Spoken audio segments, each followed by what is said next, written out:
All right, let's get right into it. We all kind of know what a university is, right? It's lectures, labs, exams. But have you ever stopped to think about what a university really is, deep down? What's its core programming, its fundamental DNA? Well, today we're going to decode the 6 values that make a university a university. So let's start with that big question. What actually separates a university from just any other school? What's its deeper purpose beyond just being a place that churns out degrees and qualifications? It might seem a bit philosophical, but it turns out there's a surprisingly clear answer. And the magic number is 6. According to the European higher education area, there are 6 fundamental values that are all completely interconnected. Now, you got to think of them less like a simple checklist and more like a living, breathing ecosystem. They all have to work together or the whole thing falls apart. And here they are, the big 6. These are the absolute bedrock. You've got academic freedom and integrity.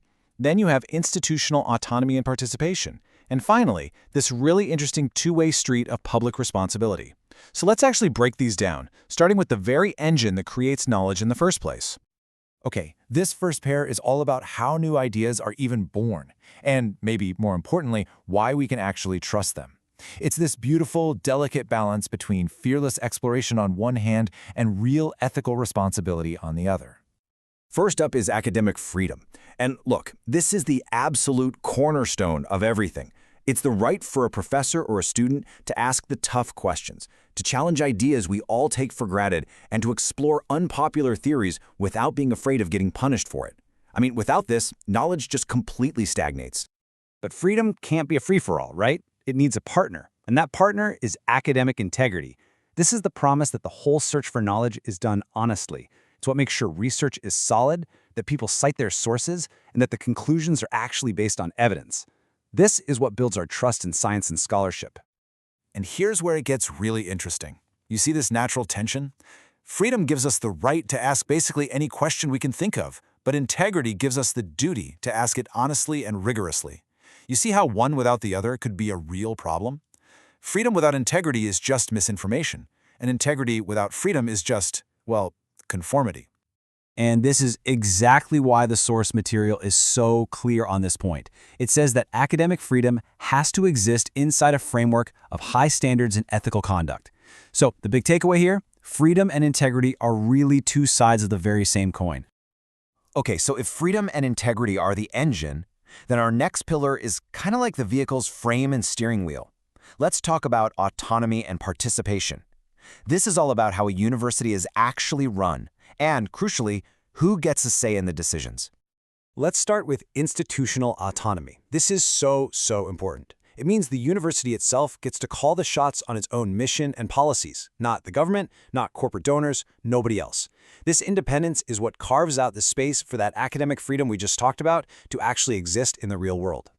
And autonomy isn't just one big, vague idea. It really breaks down into 4 key areas. The university needs the freedom to set its own strategic direction, control its own money, hire its own people, and of course, design its own courses and research projects. Okay, but you might be thinking, this is a fair question, right? If a university has all this independence, what stops it from becoming this unaccountable ivory tower, totally disconnected from everybody? Well, that's where the other half of this pair comes in, participation. The university's own community, the students and the staff, they act as the internal checks and balances. They have the right to organize, to vote for people on the governing boards, and to have their voices heard. It creates this democratic culture and makes sure the institution is accountable to the people who are actually in it every day. And that leads us perfectly into our final pillar, the university's relationship with the rest of the world. And it's not a one-way street. It's a social contract, and it's built on a two-way responsibility. So, let's look at the deal here. On one side, you have society's responsibility for the university. That means giving it funding, supportive laws, and, really importantly, trust. But in return, the university has a huge responsibility of higher ed. That means sharing knowledge openly, preparing people to be good citizens, and helping to solve our biggest challenges. And that responsibility is very, very real. We're talking about the big stuff. Universities are expected to be on the front lines, tackling everything from climate change to public health to figuring out how to strengthen our democracies. Their knowledge is meant to serve all of us. So as we wrap this up, the most important thing to remember is that this isn't just a random list of 6 nice ideas. It is a fragile ecosystem. You just can't have academic freedom without autonomy. You can't have public trust without academic integrity. Every single value here leans on all the others.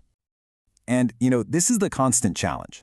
The source material is really honest about this. It says that even though these values form a whole, sometimes they clash. The need for public accountability can sometimes feel like it's stepping on the university's autonomy. Finding that perfect balance, that is the real ongoing work. So that leaves all of us with a pretty vital question, doesn't it?